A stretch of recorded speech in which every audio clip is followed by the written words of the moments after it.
afternoon all. Coach Russ here from The Right Coach, and hope this day is treating you well. I want to talk to you today about something which is quite a sobering topic, or can be a sobering topic, and I hope you take it with the right intentions. So here's the thing. Let me tell you a little backstory. There's a bit of a downer backstory, but I'll pick things up as we go, hopefully.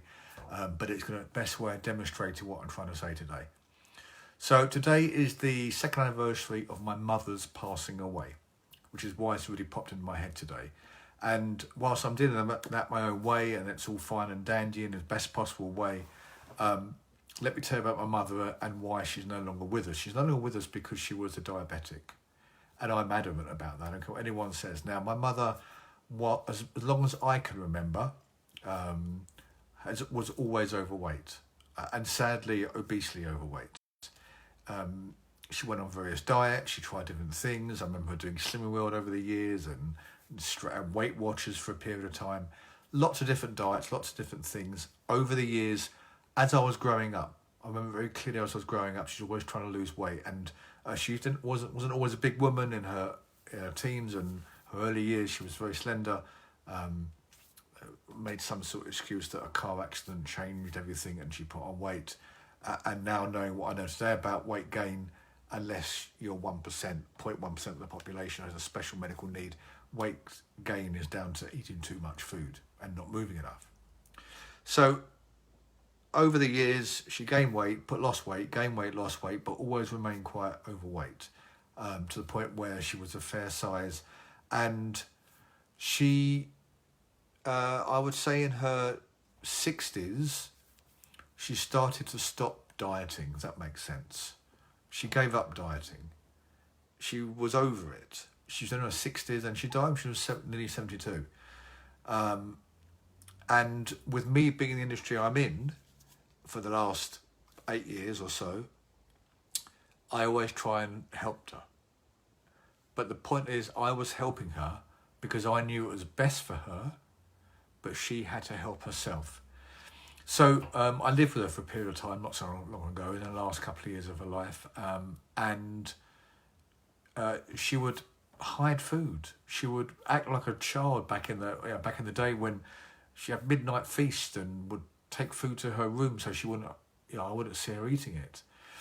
And the point I'm getting to is that despite the fact that she knew she was overweight, her diabetes was an issue. It was an injection-led diabetes. She had to inject herself, I think, from memory, 2 or 3 times a day.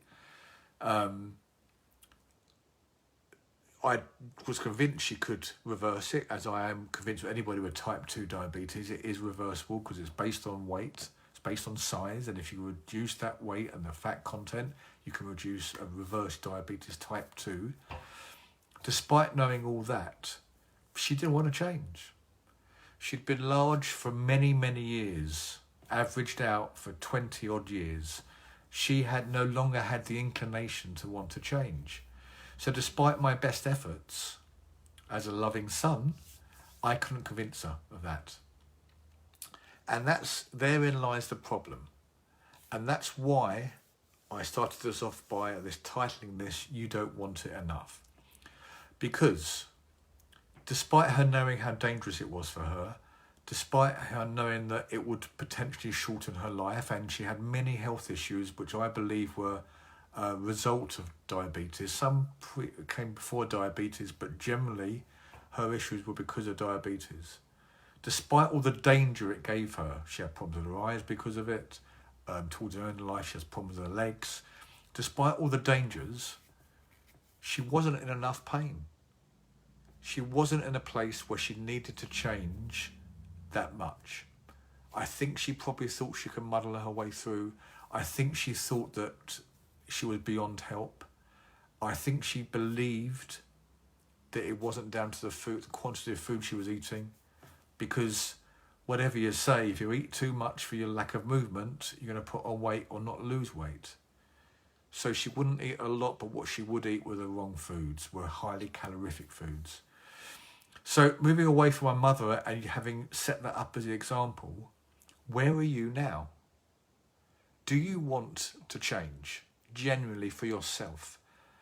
So I spoke to a client yesterday who's coming to the end of working with me, and she's decided now she's done in the best possible way because she doesn't want to change any more than she already has. My personal feelings about it are not important. She's got to a point where she's happy, and in 2 weeks' time when she finishes her program with me, that'll be it. And I've been working with her for a long time now. Now, whether I think she's got more work to do or not, it's up to her. Whether you think you've got to do more stuff to do, it's up to you. I can't be there to convince you. I'm never one to say to someone, you must do this because of my reasons, my belief in your bad or good health. See, there's a saying that in order to change, the pain of you staying the same has to be less, get this right, of the pain of you wanting to change. Sorry, yeah? So if you're in that much pain now, and too much pain that you said, I've got to change, then you'll change. But if that pain isn't enough, if the pain of where you are, you're good with, and the pain of change, of making it happen, is less than that, you're never going to change. It's when the pain of change overtakes the pain of staying where you are. And that's the really key thing here. So, with all the best will in the world, if you're not ready to change, if you're going to throw 1,000 excuses out there every time it doesn't go your way, or you have a bad week, or you can't bother to exercise, then don't do it. Don't start. And I mean that with love. Do not start doing something you're not ready to start. You don't want it enough, it's quite clear. If you want it enough, you'll make it work. So what's that trigger? Why are you wanting to lose weight? Ask yourself. And then when you've answered that question, ask yourself why again. Now, I've discussed this before in lives. If you say to me, I want to lose weight, I'll say, why? And you'll say, well, to get into a pair of jeans. Why? Well, that means I'm going to feel more confident in my body. Why? Well, because I don't like looking at myself in the mirror. Why? Because it reminds me of a person I don't want to be. It reminds me that I'm overweight and medically obese. So we've gone from thank you, Steve, we've gone from I want to lose weight to the real reason underneath it is when they look in the mirror, that's the one that triggers the emotion. Because that's the one, that look in the mirror, that emotion there is the one you have to keep coming back to. The one that says I want to lose weight will never trigger the emotion. The one that says that I don't like the look of me in the mirror will more likely to trigger the right emotion. So if you don't want it enough, if you don't know what your why is, it ain't going to happen. And I'm afraid to say I see it all too often. I start working with a client, and whether they set themselves up for a 6-week plan or a 6-month plan, if we haven't got to the true why at the beginning, then they will never stick to it.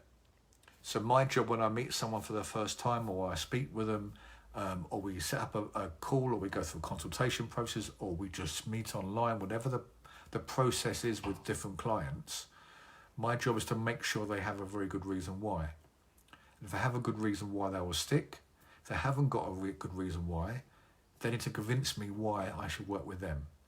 Not because I'm special, because I don't like taking money off people, because obviously I charge for my service, and the right coach charges for services, whichever coach you work with.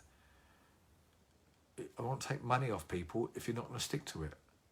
Because what I want, from a selfish point of view, is to see amazing results for a client, feel good about what I've done to help someone, and ultimately then be able to help other people, because that one person will tell one other person, who will then come and work with me, who will tell one other person, and I'll be getting results for people who deserve it. And I want people to get results. I want people to be fit and healthy. That's what this is all about. So guys, to sum up, if you don't know what your why is, you don't want it enough. And if you don't want it enough, stop beating yourself up about it. Forget about it. Come back in 6 months' time, a year's time, 2 years' time, when the pain of staying the same has become that little bit too much and you need to make a change. When that pain is staying the same, gets too painful, then you'll make the change. And that's when you're ready to go. Before that point, save your money. Don't do anything. Save your time. Be comfortable and be happy with who you are now. Don't be sad with who you are now and then do nothing about it. Be happy about who you are now, with who you are now, and then in time, you either decide to learn to love that person or learn to hate. When you learn to hate them, that's when you'll make the change. So on that not so cheery note, but I'm sure you understand where I'm coming from. If you've got any question about it, if you want me to help you find your why, then by all means, just reach out to me, drop us a message at The Right Coach, and we'll be in touch to sort out your why and then to get you on a program how to change that why and make yourself a happier person aiming for that why. Have a great day, whatever you're doing. But for now, Coach Russ, out.